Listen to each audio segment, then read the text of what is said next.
Tuesday to the Ungovernables, the Captain's Crew, the LFA family, McGroy Nation, coming to you live from the deep red state of Tennessee on rumble.com/LFA TV. Welcome to Ungoverned. Today, we got a big interview today. Big story to tell today. I don't want you to miss it. It's a big one. It's a good friend of ours, Kelly Walker, who we met a couple years ago at a rally here in Tennessee. And he's got one hell of a story to tell, guys and gals. I had no idea until recently how in-depth it went with Kelly Walker at realfreedomtalk.com. He's the founder of Freedom Talk magazine. Remember when the Department of Justice and various intel institutions under Joe Biden targeted parents who dared to speak their mind at school board meetings? Remember when all that happened? I remember when that happened. And we were very involved on Long Island with concerned parents of their own. Well, there was an uprising. There was not in a violent way, of course, but a lot of that going on also in the great state of Arizona. Kelly Walker was intimately involved in a lot of those protests and a lot of the action, of course, peaceful action in the state of Arizona. And what they did to him, and by they, I mean the county, the state, and the federal government, I can't put it into words, and I certainly can't sum it up and don't want to sum it up over the course of the open here. So we're going to leave that to Kelly. Kelly Walker comes on with us. It is a pre-recorded interview. I am live with you right now. Here's our live check. There's the chat. You see everybody in the chat right there talking and chatting it up. This is a very important interview, all right? I really hope you pay attention. I hope that you can share this out with your friends, because just because Donald Trump won does not mean that this battle is over. There are a lot of loose ends and things that have not been tied up to have been made right for these parents, including Kelly Walker. This fight is not over, and we need to get behind these folks. We need to get behind people like Kelly, people like the parents that expressed, concern back in 2021, 2022, up until now, right? We don't need to forget about them. We can't forget about them. And what you're going to hear today is probably going to frustrate you, but I hope you turn that frustration into motivation. Before we get to that interview, I want to get to a quick word from our friends at OFP Farms. It's OFPFarms.com. Mother's Day is right around the corner. And I got to show you a little quick video we got from OFP Farms, and then a little package in the mail that I hope all of you have ordered for your mom. Take a look.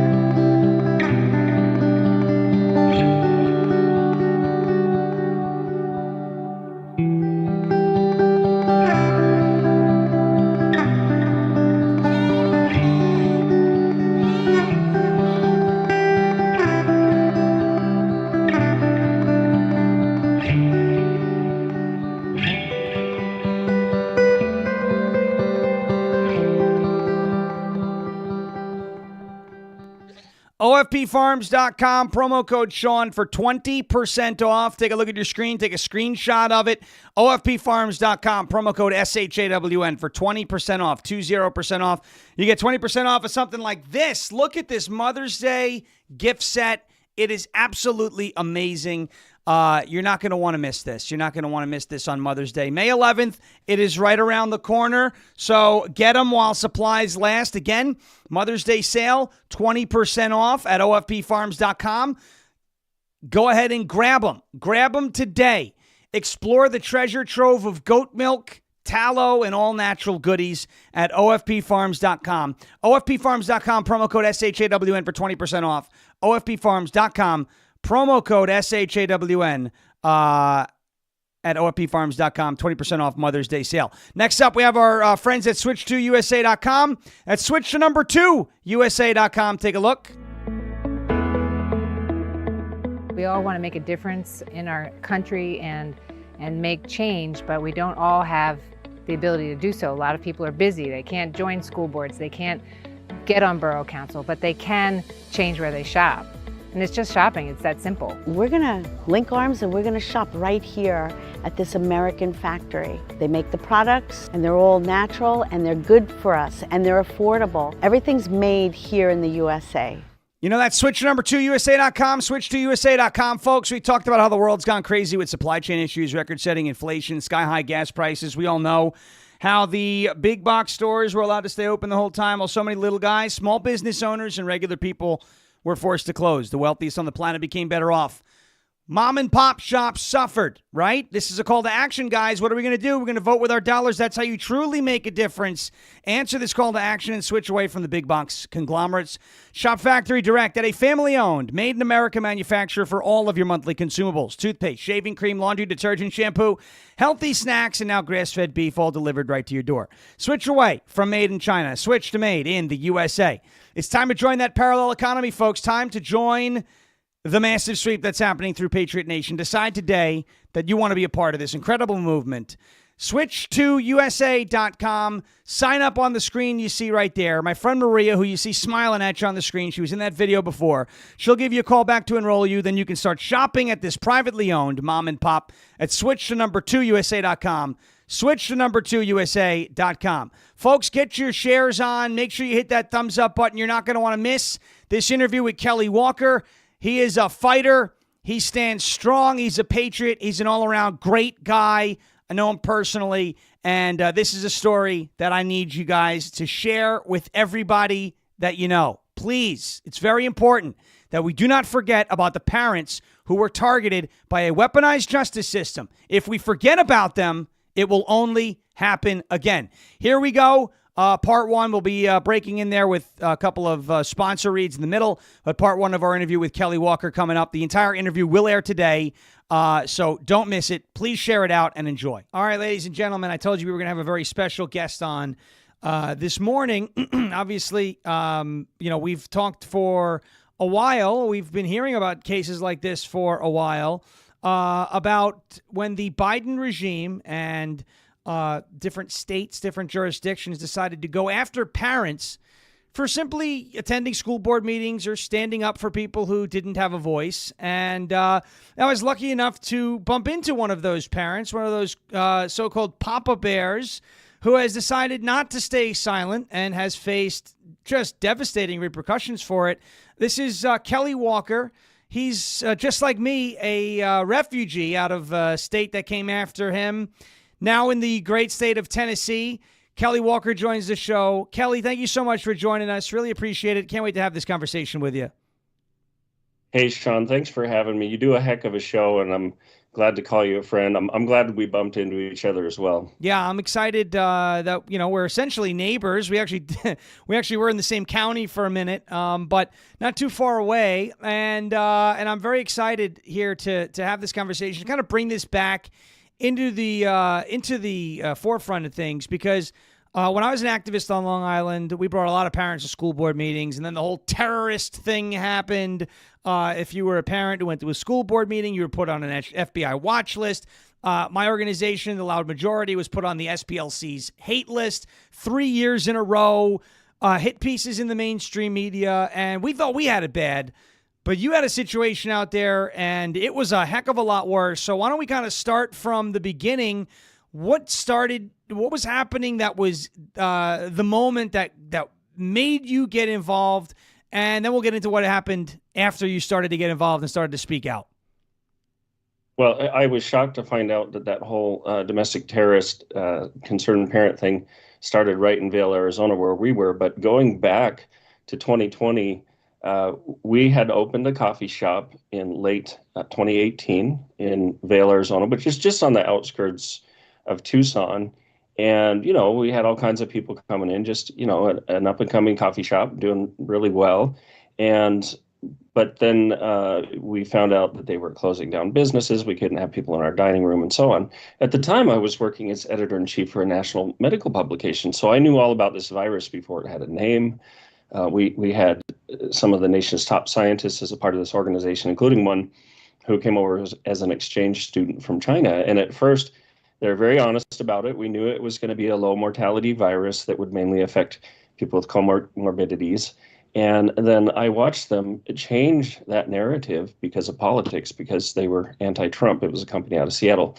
But to make a long story short, the Pima County Board of Supervisors set us up because they didn't like that we were a patriotic business. We had a flag in our window. We didn't have any political signs, anything like that. But I was outspoken online saying, look, these are the facts about this virus. But the way we ran our business was we wanted people to make their own choices to be adults. So they literally, and this is going to be hard to believe, but we had passed every single COVID inspection, and they literally posted us online as if we were non-compliant. They lied about it. And it turned out, I found out later, the chair of the Board of Supervisors had filled out a phony report on us because they had set up this program where anybody could walk into any small business and report them to this county snitch line, and they would put it up on what came to be known as a wall of shame. So I wasn't aware this was going on, and I came into the shop one day, and suddenly we're having all these horrible reviews. We're being attacked. Our social media was just flooded with, the kind of rhetoric that we see nowadays, even death threats against my family, phone calls. An 18-year-old barista answered the phone, and she was calling an effing CUNT. And it's just like, what the heck is going on? Well, people started sending me screenshots. They said, did you know you're on the wall of shame at Pima County? I said, no, what even is that? We passed all our inspections. So I ended up emailing all the members of the County Board of Supervisors, and one of the few Republicans invited me. And again, long story short, it was a setup. I had a 3-minute period to talk publicly. I was arrested and surrounded by 3 of the top sheriff's officers. Unbelievable. And handcuffed on TV. I mean, you can watch that video. Sean, I'm sure I think you have seen it. I have seen it. Yeah, I have seen it. They put Kelly in, and I can confirm I've seen it. You didn't do anything wrong. They gave you 3 minutes and you were speaking and very peaceful. Definitely passionate. And not to say you were yelling, but you were standing strong and you were speaking with conviction, right? And I don't think they liked, the fact that your business was, kind of almost like a refuge for people, right? They would come to you and be able to talk to you and brought people together when, aside from a virus, they like people divided, right? So, that's already going to be, virus or no virus is already going to be a target. But yeah, you were respectful, you were professional. Never did I see anything that I could interpret as a threat, right? That would result in being placed in handcuffs. I mean, and then they took you away in handcuffs. Unbelievable. I haven't even had a speeding ticket since, for 20, 30 years, I hadn't had even a speeding ticket. And, it was very, very shocking. And we found out later that the chair of the Board of Supervisors, a man named, I'm trying to remember his name, I think Ramon Valadez, he had been, quote, furious, and I think that was seen in an email, furious that someone had the audacity to stand up to them. And I did. I mean, I was very passionate because I said, hey, look, this is causing danger to our staff, to our family. My wife doesn't even want to let the kids play out front. And this was at the time when there was a lot of violence in the street, when you saw Antifa breaking shop windows and burning shops. And their response to me was, well, it's going to take us 2 weeks to take it down. And I thought, what? And in the meantime, none of it stopped. Unbelievable. And, so that was just the beginning. The day after that arrest, I had no idea I was going to get arrested, and it was on TV. People were watching it. We had lines out the door of our coffee shop, and in short, we became like the Green Dragon Tavern, or the place for patriots to go, for people to go to feel freedom. And I had to make this decision. It was more pressure than I had ever experienced in terms of law enforcement coming after me, crazy people coming after me. So I just decided, I said, I'm going to give, if I need to, I'll give my life for my country. I'm going to help these people. And I knew it would paint a big target on my chest. You've certainly experienced that, Sean, as others have with with swatting, but this was a good 5 years ago. So I was one of the first people to really make that stand. And then, you get a lot of attention. So Pima County, the city of Tucson, I became public enemy number one for them. And a lot of people said, Kelly, you were the only one standing up in all of Southern Arizona and all of Tucson. So I just kept standing. A year later, we were getting into this issue of the school parents. And again, as a scientist, as someone who had been working in the medical field until they politically canceled my job, I knew that kids were committing suicide at record rates. I saw the harm, not only from the data I was seeing, but because people were coming into our coffee shop saying, please, somebody's got to do something. They were telling you their firsthand stories, right? They're coming in. So basically what happened was, they call it the Streisand effect, right? Where you got all this attention. They thought they were going to take you down. They arrested you. This will do it. And then more people, essentially gravitated towards you because of the stand that you were taking. They call it the Streisand effect. I'm a Star Wars geek. I always have my my 1979 die-cast original Star Destroyer. I call it the Obi-Wan Kenobi theory. You can strike me down, but I shall become more powerful than you could possibly imagine. And that's not what, you're not up there looking for power, right? You're not trying to conquer the world. You're just looking for fairness. So they try to cancel you. And they, in turn, put all this attention on you. The spotlight is on you. And to your credit, you know what? They handed you that. You took advantage of it and started to serve the community, right? And started to be a place where people can come and tell you about things in that coffee shop. And I'm sure once that started taking place, they were even more unhappy with kind of what you were, quote unquote, doing, even though you were doing nothing wrong. They were, and we even had a guy there who had multiple times online threatened to kill us. Very graphic. They wouldn't do anything about it. I had the FBI come in person into my shop a couple times, and I know they were there incognito as well.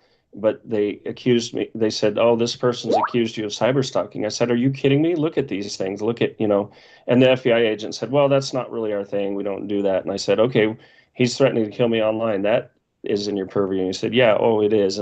But then he did nothing. But this is when I started Freedom Talk. We started having meetings and open public. We did the truth behind the mask. It was a panel. I was on it. An ER doctor and a registered nurse were on it, and we just told the truth about masking, how they don't work, why they're detrimental. It was totally data driven, not politics at all. We had people, filling the coffee shop, flowing out into the patio. But with all this going on, we held a meeting on April 26th of 2021. And in the coffee shop, we had some people, governmental candidates, candidates for office, a lot of community members. And we just, very calmly, deliberately said, we're going to go to tomorrow's school board meeting and we're going to make this voice heard because they have to know. Look, Sean, in our neighborhood, a young man, a teenager, walked out in the desert near our home. He blew his brains out. And we just knew, some friends said it was linked to the schools closing. The schools in Arizona were closed for 2 years. 2 years. Wow. No problems, no social life. And we found out later, actually, this was maybe 6 weeks ago, someone called us from Tucson and said it turns out the boy was living in an abusive home. And when he could go to school, he had nowhere to go. And when the police came out to get him, he said, I'm never going back there again. And he shot himself. That's so and sad. John Caruth, who was the superintendent of Vail Schools, I was telling him, emailing him, sending him data saying, look, I'd be happy to advise you on this. And he not only ignored me and the other parents, which would be bad enough, he demonized the parents. So April 27th, over 200 parents showed up to the school board meeting. They were out in the parking lot with signs. They were peaceful but adamant. And I was the first person in the door. They tried to keep us out because we didn't have masks. I said, look, that's the whole point. We're here. We're not going to wear a mask to go in. And they tried to kick us out, and we just stood our ground. I said, I'm planted like an oak tree to the spot, and you are going to let those people in. So they ended up diverting us to a room for us dirty maskers where we were watching on video. But then finally, the parents started to come in, and then they tried to cancel the meeting, and that's when the parents got angry. And this was Kelly, this was the meeting. So for anybody who's watching, You may have heard about this back in what was this, 2021? You had mentioned, right? This is the spring of 2021, and I vividly remember this story, and I had no idea until Kelly told me. This is the story of when the parents essentially formed a new school board in the meeting when the trustees left. I remember seeing this because we were very active on Long Island, and I showed this to so many of the parents who were concerned. I said, look at what these guys did. I hope we don't have to do that, but look at what these guys did. And we revered, Kelly, I think we revered you and your whole crew, that whole group of parents as heroes for what y'all did. And I will say it was inspiring for me all the way in New York. I'm like, look at these guys. Look at this. They were not taking it. I had no idea what was going on behind the scenes. So that for anybody watching, yes, Kelly was directly involved in that story. And from what it seemed, everything was peaceful. No threats, no violence. I want to show you behind the story because it's even more interesting. So I was getting ready for this. I purposely wore a suit and tie. There were like, I think 5 guys. I mean, there was a whole, after that first arrest and all the death threats, I had retired military, active and retired law enforcement who would watch our house. So these 5 guys came with me. They wanted to be my bodyguards. They said, you know, you've had all these threats. I think it was nice for them. They felt, you know, like, hey, we get to do something. And I thought that was cool. But like I said, I was the first one in. We kind of, you know, the Arizona Daily Star, which is a horrible communist rag, had a picture of me and said I was barging in. Well, I'm literally saying, excuse me, and sliding by, you know, between the door and the he's barging in, but he's using his manners, you know. Pardon me, you know. And I've never seen anyone breaking in. I go, a guy breaks into your house and he says, excuse me, you mind if I take a little thing out of your fridge? Like, I was barging in because I was so eager to get to the side room they had designated for us. Yes, right? to be segregated like cattle. Unbelievable. So once the people started coming in, I looked at my team. I said, guys, this is our time to leave because this is their moment, not ours. So we went out in the parking lot. Oh, prior to that, so I came in with my suit because I knew that the media would immediately zoom in on me, and I didn't do that. Look, I ran an advertising agency. I've been a city manager. I've been on TV plenty of times. But the reason I wanted that was because I knew that if you're in front of the camera, you become a target. And so I wanted to protect those people. But they came up to me, all the cameras were on me, the people were in the background. I didn't want them to be experiencing what I was experiencing. But one of the reporters said, hey, we understand you're in charge of this. And I said, no, I'm not. And they said, well, who is? And I pointed back to the people and I said, they are. Because that was important. I decided to do this simply. I didn't want fame or money. God knows those things haven't happened. We've lost everything and not gained any money. Yeah. Because people asked me for help and because I cared about what was happening in my country. So then we went in, then the people started coming in, and you won't see me in that video of the school board, you know, the de facto school board trying to form because I had gone out with guys into the parking lot. But I had a concern because then that went viral. You know, it was on Dinesh D'Souza, it was on Bongino, all these things. And I was concerned because people were saying, this is how you do it. And I thought, no, it's really not, because they're not just going to lay down and let this happen. And sure enough, they didn't recognize that. I thought it was an awesome move. I love that people did that. But I was very concerned that people around the country might start doing this and it would stymie the true progress. Right. It was a cool symbolic move, but functionally, you know, there wasn't actually a new school board, but it was a cool symbolic, you know, kind of like Captain Phillips, like I'm the captain now type of deal. Yeah. It was a show of strength without there being any violence. And when we saw that out on Long Island, I remember seeing that going, wow, you know, these guys are brave, you know, this is cool. And in the back of my head, I'm like, this isn't an actual new school board, but the symbolicness of it, the symbolism, right, that was what was inspiring. Like, look at how far they went, and let's hope we don't have to get to a position. Let's hope we can resolve this at the ballot box. And that spring, actually, we did pretty well. But sometimes not everything can be resolved there either, and unfortunately, you know, there's always going to be things that slip through the cracks. But you know, you look at the targeting of parents. Right. And FBI had a threat tag, EDU official. And, you know, the Department of Justice with Merrick Garland and his son-in-law, who was distributing DEI and CRT and SEL related materials to teachers across the country. And all of a sudden, his business was threatened, right? They don't like when their businesses are threatened, but they could try and shut your coffee shop down because, you know, your politics or your stance against lockdowns, right? So, you know, it's an ain't no fun when the rabbit's got the gun type of thing. Rules for thee, not for me. I wanted to say, and I got to break in because for sure, this is such a goodie. I don't want to move past it. There was a sheriff's lieutenant. He came to our coffee shop a lot. He became a friend. He told me later that before that school board meeting ever took place, he said somebody high up in the administration called me and said, basically wanted us to profile you. You know, follow Kelly Walker. He's just doing this because he wants followers, blah, blah, blah. Darcy Mentone, who's the PR gal there, she needs to lose her job. She was behind this. But it turns out John Carruth had talked to him, and his officer's response was, this isn't the Soviet Union. And they actually handled it very professionally. So that's the level of targeting we had. And I just want to break in because you're about to go into the targeting. But this was, and then what happened the following September after that April is a really, really big thing. But that kind of, you know, trying to hijack a movement, trying to cast aspersions on parents, and then instead of going out and like there was a 16-year-old boy, he sent me a speech he had, which explained why his friend had committed suicide and how that was linked to these COVID policies.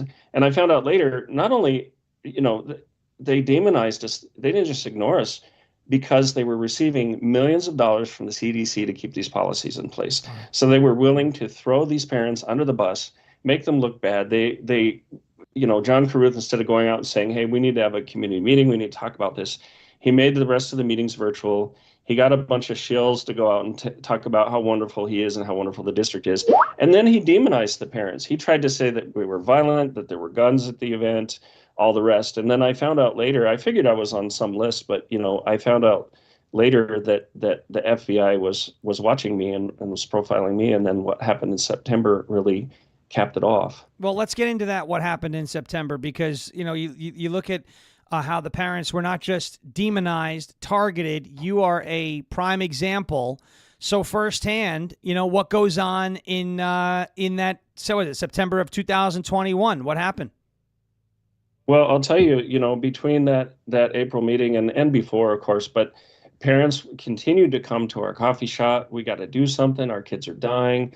We had a young man there come with his family. I still have the video. They were in tears because they had to put him on suicide watch. And it's a very moving video. We had a lady there. She's passed away since, but she was 84 years old. She wrote memoirs about being a girl under Nazi Germany and then experiencing the Berlin airlift. And she said several times, Kelly, I'm so scared because it was just like this before Hitler came into power. And I sent that, of course, to the school board, to the superintendent of schools. I said, look, these parents are literally desperate for help. One day I came in, there was a mom there sitting at one of our tables, and she was crying. And I sat down next to her. I put my arm around her, and I said, what's going on? She said, my 7-year-old boy is at school. They wanted to quarantine him, and he's refusing to leave the office because 7 years old, he's making a stand. He wants to say this isn't right. So some of us parents went immediately from the coffee shop. We went and protested, picketed around the school peacefully. And they brought all their kind of biggest guys from the district, and they were standing there, arms crossed like this, as if we were some sort of danger. And this plays in because this same school was where something happened later in September. And in court, they claimed that they had no knowledge that the parents were upset, which is absolutely bogus. I mean, you don't understand parents are upset when they're protesting outside your school. Right, you don't protest when you're happy, you know. So, you know, this went on. We all would go to school board meetings. They're sitting up there with their masks on, just this blank look on their faces. People, and I have a video. Go to realfreedomtalk.com. I've got a whole page on the weaponization against parents, realfreedomtalk.com, and you can see excerpts of some of these parents, even kids getting up. The kid who had been put on suicide watch his whole demeanor changed. He became passionate, and he was going to school board meetings, but also going to other school boards and chewing them out. It was great. But it was, I believe, September 2nd, we had this rare opportunity to have a babysitter. I was on my way to the coffee shop, pick up my wife, and go on a little lunch date. And I get this frantic call from a father. He says, "My son, I'm here with my son in the office. They've abused him. I'm calling the police. Would you please come and witness this?" I thought, here we go again with Mesquite Elementary. So I went there. I called another dad. I asked him if he'd go. So we went to help. And I ended up, when we were there, I was invited in. Nobody said, "What are you doing here? Get out." We're literally sitting down in a principal's office, contesting and saying, "You need to give documentation as to why you're quarantining this healthy kid. You also need to explain why you forced him to wear a mask. He took it off and threw it in the nurse's trash, and you made him fish it out of that dirty trash and put it back on his face." In the name of health. Unbelievable. The father was livid. He called the Tucson police. You know, fortunately, I have a video of the entire incident from when we went into the school to when we left. Smart. He said, "I want you to come out here. They're breaking the law. I want to report child abuse." They refused to come out.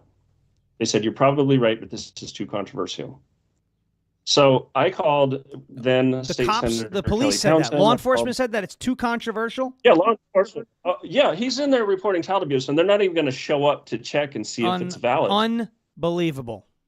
And so by this point, I'm like, look, if you keep doing this, kids in our community are dying. I said, if you keep doing this, we can and will start making citizens arrests. I didn't say spread them. I didn't say we're going to arrest you right now. They tried to make it look like that. So I called a state senator. I called the sheriff's lieutenant. I said, what do I advise this father to do? She wanted the dad to get documentation while we were there first at the school as to why they were quarantining. Like, why are you quarantining my son? You right. Okay. Give me a copy of the policy. So we left, and 3 days later, the police are showing, well, I went on this date with my wife, and I get a call from the police, and they're like, "We want to see you." And I'm like, "Well, I'm on a date with my wife. You're just going to have to wait." And I'm like, oh boy, here we go.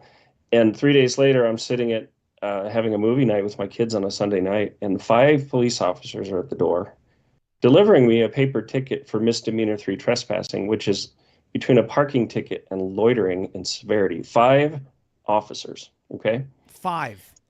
Yeah, so you can see all of this at realfreedomtalk.com. You can read the story, you can watch the video, but it was absolutely ridiculous, ludicrous. Absolutely ridiculous. We'll get to the second part of that interview. 5 officers showing up at Kelly Walker's home to basically give him a parking ticket. And we'll get into more of the weaponization, the targeting of Kelly Walker and concerned parents. Before we do that, I got to get to a word from our friends at American Financing, AmericanFinancing.net. With everything that's happening in the economy, feels like we're all walking on shaky ground. Prices are stuck at a really high level, and it seems like nothing is affordable anymore. It's no wonder why many people are relying on credit cards to cover the gaps. Credit card debt is skyrocketing, and it's leaving a lot of people stressed out. If you're a homeowner, you don't have to face this uncertainty alone. My friends at American Financing can help you take control. They can help you access the equity in your home to help you pay down that high-interest credit card debt, giving you peace of mind and real savings. On average, people just like you are saving $800 a month.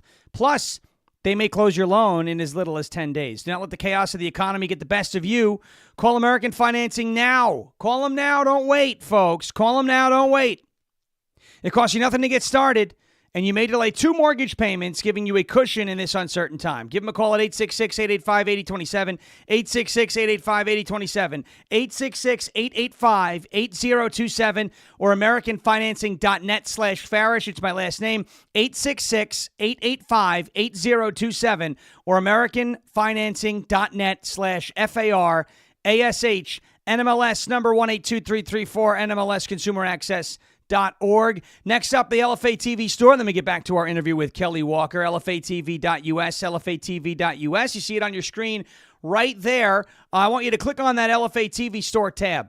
You click on that store tab, you go to visit the store, you'll see everything there is to offer. You know, we got the inside scoop last week with Barb Naylor. She called into the show. The mugs are going to be back in stock very soon. We love these mugs. All the iconic photographs of the Trump campaign in 2024. You got the Made America Great Again shirt, which is just, I think it's a great shirt. You know what's not been made great again? That would be Canada. To our 51s in the chat, I apologize, or I don't apologize, it's not my fault, but my condolences for last night. Not only did Pierre lose his run for prime minister, he also lost his parliamentary seat. So guy had a rough night. But you know what? Maybe you could send Pierre a gift from the LFA TV store. LFATV.us. Give him a keychain, a beach towel, tank top, ball cap, anything that there is to offer here. There's something for everybody. Something for mom, something for dad, something for your brother, your sister, something for your coworker, your cousins, or even you yourself. LFATV.us, LFATV.us, LFATV.us, or jeremyherald.com/store. Check it out. Don't miss it. You know, the mugs, they'll be back soon. I know a lot of people want those mugs. It's the second time the mugs have sold out. LFATV.us or jeremyherald.com/store. All right. Here is part 2 of our interview with Kelly Walker. 5 officers to his house to give him a parking ticket. Absolutely ridiculous. By the way, very sorry to anybody who's having problems watching the show right now on Rumble. They're having issues. Nothing we could do about it. Free speech is always under attack. We're also streaming on X. If you want to go to x.com, you can go to my handle. You can go to at LFA TV US to catch the show there. Here is more from Kelly Walker. The school district, the principal, the superintendent went out the next day and spun a Jesse Smollett level story to the media, completely lied. They had it as 3 men stormed a school, 3 large men stormed a school, tried to zip tie and arrest the principal, fled when the police came. Watch the video for yourself. None of that happened. None of it.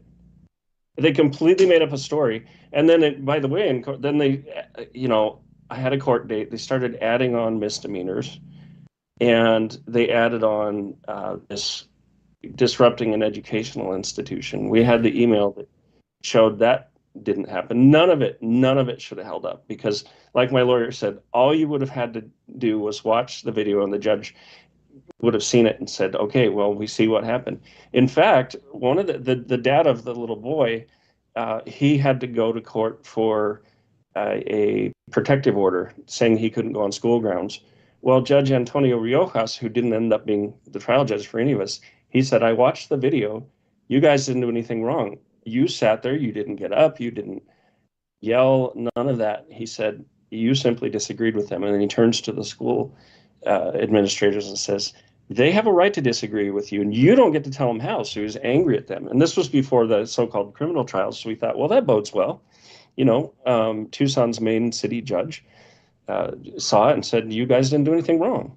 Right. And by the way, Sean, if I had done the things that the media worldwide said that I had done, I would have been charged with felonies. They had a hard time just coming up with misdemeanors. With a couple misdemeanors, yeah.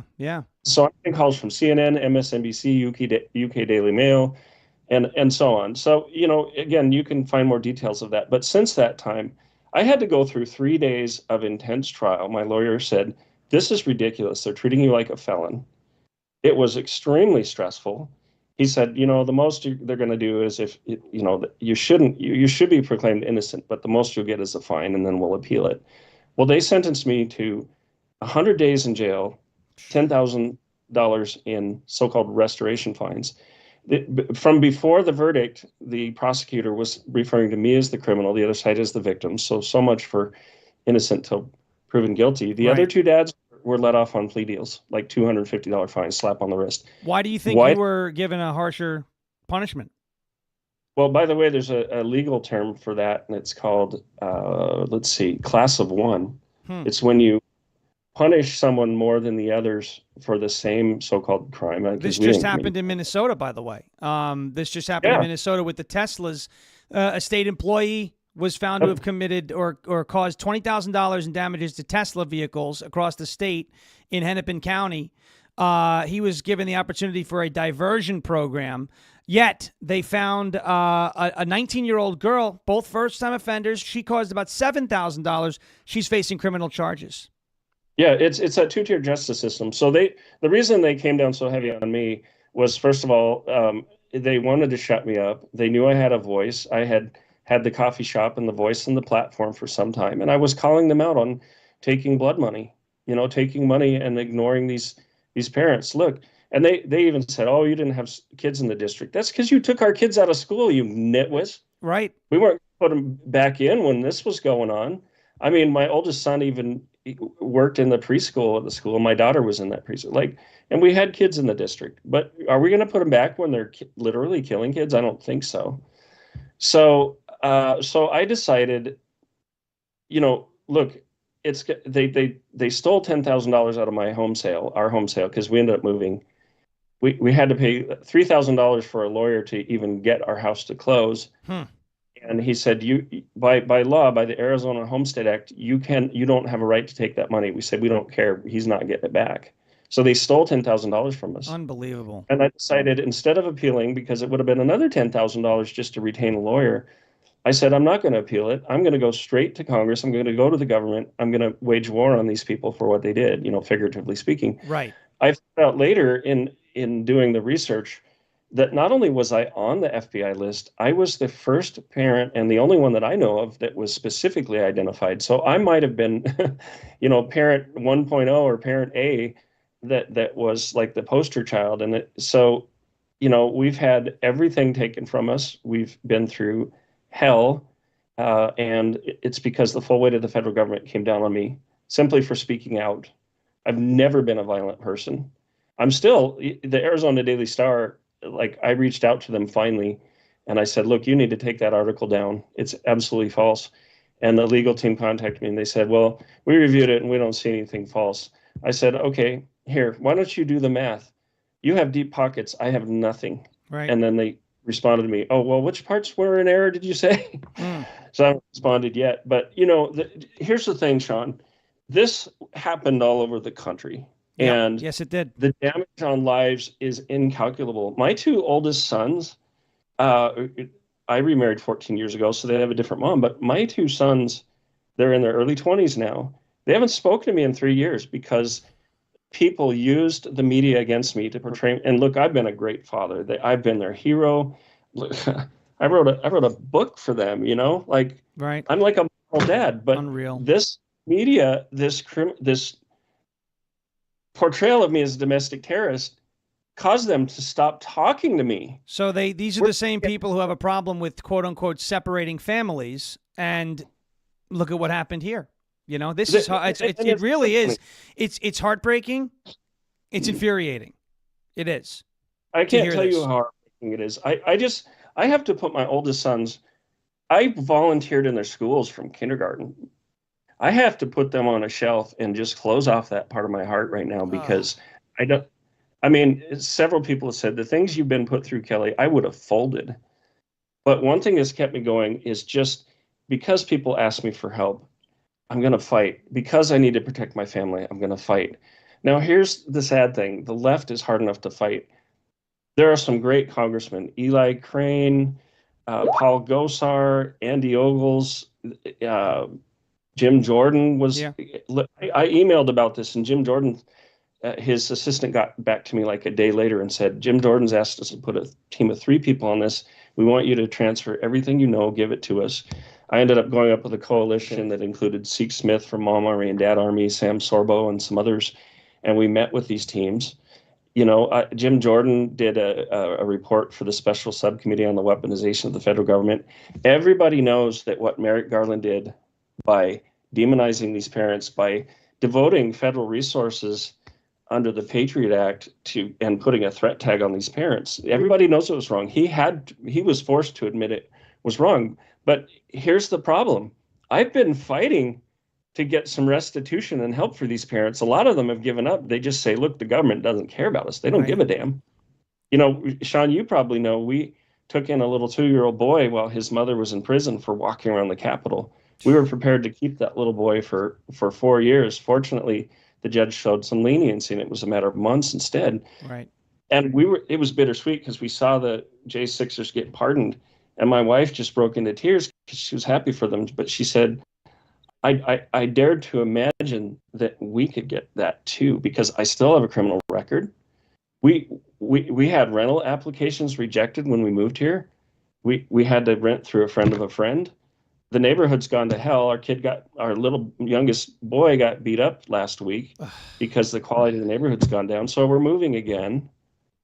And I know these congressmen care, but I did this weekend have something happen that I do want to tell you about. Sure. I want to Now I want to keep it confidential. But here's what the government. So this is what you can explain. Yeah. Yeah. Yeah. So Eli Crane's And we'll get been updates great. on this, by the way, for everybody watching. We'll get updates on this. Well, I have some congressmen on your show too. Right. When the time is right, we will get updates on it. But this is important because it's what happened to these parents is terrible. So go ahead. Eli Crane has had his staff communicating with the Trump administration saying, look, we need an executive order. We need to help these parents. There's movement. But then I brought another congressman. I'm not going to say who it is. It's somebody, I like this person, right? But I said, hey, maybe you could be a part of this and sponsor this letter. And the gist of the letter was, parents were wronged. We urge Kash Patel to investigate, as he said he would in his confirmation hearings, right? So great. Oh, he's going to do this. He'll sponsor it. The other guys, they're going to sign on. Looks great. Thank you very much. And really, I chose him because he's new, and I thought, like, this is a win for him. Like, this is going to be great. So he said he would. Then he gave it to his staff, and his chief of staff starts trying to kick the can down the road. Well, I don't know. Like, we'll look at it. We'll consider it. And I said, wait, no, this is urgent. Like, I have members of the media that I've communicated with. I'm planning to go to Washington, D.C. Like, I'll find somebody else if I have to. Well, okay, we'll give you a draft tomorrow. The next day comes up, no draft. I go back to them. Oh, well, we decided we're going to put it through our standard process. And I said, standard process? I don't know if you were paying attention to the election, but the American people don't want standard anymore. No, we don't want standard. You and I watched the election. We were at the same election party. We had a good time, but we don't want the standard anymore. You know, I remember how excited that room was when we started winning swing states. We don't want the standard anymore. You're right. This isn't what we voted for, to be, paperwork, bureaucracy. I want these people to care. I want them to fight for me and my family. Yeah.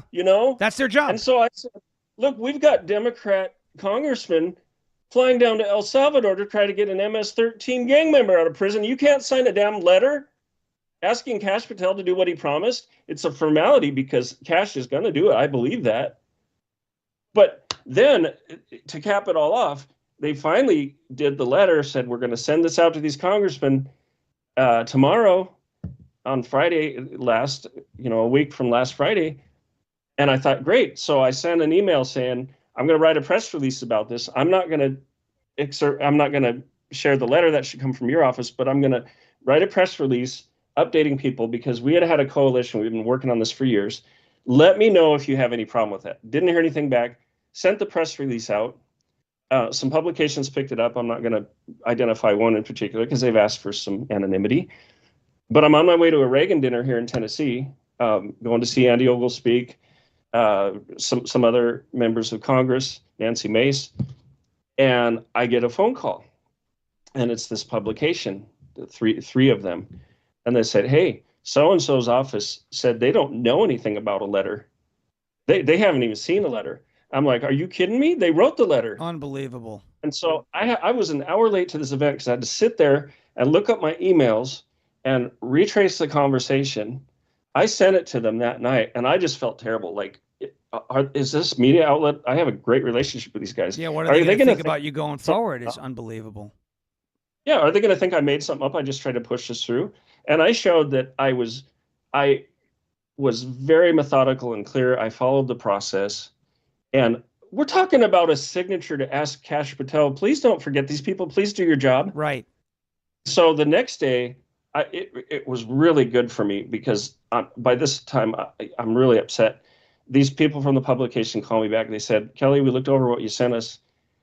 And it looks to us like this chief of staff set you up.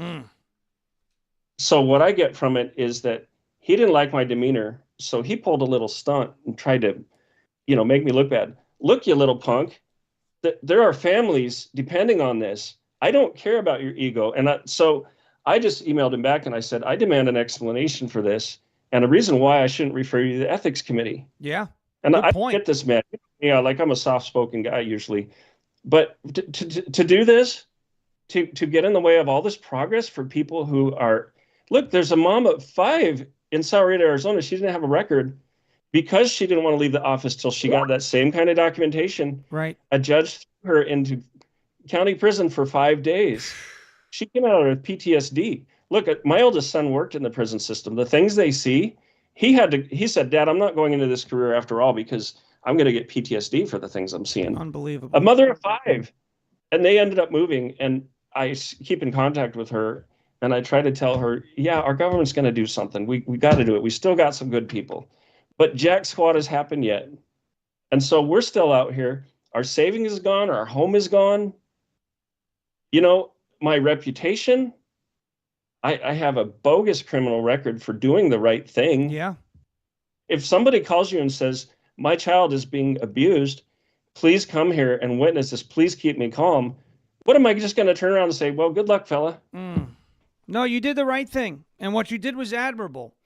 And, but you know, that's where I'm at, Ron, because yeah. I don't know if the persecution of the left or the indifference of the right is worse. You know, they're two heads of the same monster at this point, unfortunately. And look, the persecution of the left is expected.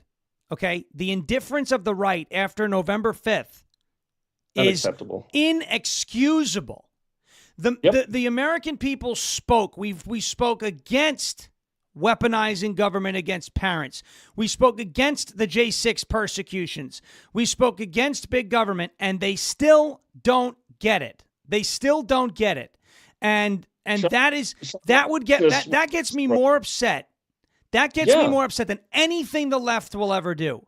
Because these are the people you voted for, you worked to help, elect, and you've got relationships with, and we all have. And these are the people right now whose staff potentially are setting you up to fail and just don't care. And it is disgusting.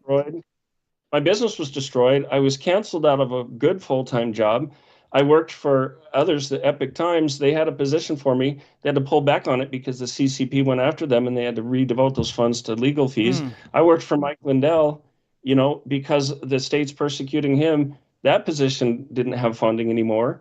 Like, we have been in desperate situations, and I'm just going to the government saying, hey, somebody's got to help us out. Yeah. Fortunately, I have a job now again. But there are some people who think, oh, a guy like Kelly must be doing this to make a name for himself. Right. You've been through hell and back. That's not what this is about. And I think everybody can kind of tell. So before we go, because this has been a great conversation, and I cannot wait to get updates on what's going on. I cannot wait to follow this story ruthlessly, because I was involved in movements in New York with parents, and we saw how it was. I'd never seen anyone treated this way. How can people support you? How can people support your work? I know we have the website here, realfreedomtalk.com, Freedom Talk Magazine. The subscriptions are on there for what, $5 a month. But how else can people support you? You have a Give, Send, Go, right? GiveSendGo.com/Freedom Talk. And this is the hard part for me, because we helped so many people. We turned our cafe, our coffee shop, into a food bank during the lockdowns. I'm used to giving to people, but if you want to help, I'm going to travel to Washington, D.C. soon. I'm going to be on NTD's Capitol Report with Steve Lance. He's a great guy, good friend. I'm going up there, and I'm going to go up as much as needed, because if congressmen are going to treat people like this, I'm going to be in their offices until they do the right thing by these parents. So if you'd like to help with some funding for travel, it's givesendgo.com/Freedom Talk. givesendgo.com/Freedom Talk. If you're in for $5 a month, you can subscribe to Freedom Talk Magazine.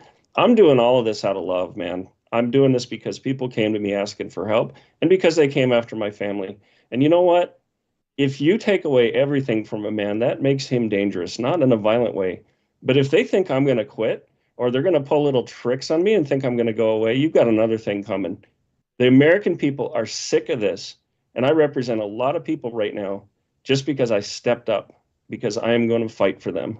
Yeah, you're doing a hell of a lot better than these people in Congress, too, some of them. Some of them, as we mentioned, are good, but some of these folks who wronged you there, inexcusable. And when the time comes and we can share more information on what went on, and specifically what you would like to see, we'll continue this conversation. This is... I want to apologize from that chief of staff, and I want him to make it right. Yeah. And then I want him to get the hell out of our business and get out of the way of the American people. That's You're right. not going to do your job. Lead, follow, or get out of the way. That's right. That's right. Kelly Walker, Freedom Talk Magazine, realfreedomtalk.com. If you want to support Kelly, and I would really encourage anybody who has the means, think about it, help them out, givesendgo.com/freedomtalk. I can't wait to have you back on again for an update. This is a disgusting thing that happened to you. So many parents, so many children across the country. Never should have happened. We got to fight like hell to make sure that it doesn't happen again. And you are, you are the biggest reason that I've seen so far of folks who are trying to make sure that this doesn't happen again. So, Kelly, thank you so much for joining us. I can't wait to have you back with some updates. You always have a home on this show, and we appreciate the time. You're a great patriot. You do a great show. And I'll tell you, I still don't feel like I've done enough for my country. Like my friend, Lieutenant Matthew Colonel Lohmeyer said, he said when he was fired from the military, he said, I'm glad I didn't come away with my pension and everything else, because if I did, I haven't done enough for my country. And I still have more to give, but I sure would like it if some people would come alongside and make this a little easier. Well, you're not alone. We're going to do the best we can to help you out. And thanks for the time again. We will talk soon. Thank you, Sean. Okay, bye-bye. That was Kelly Walker. What a story.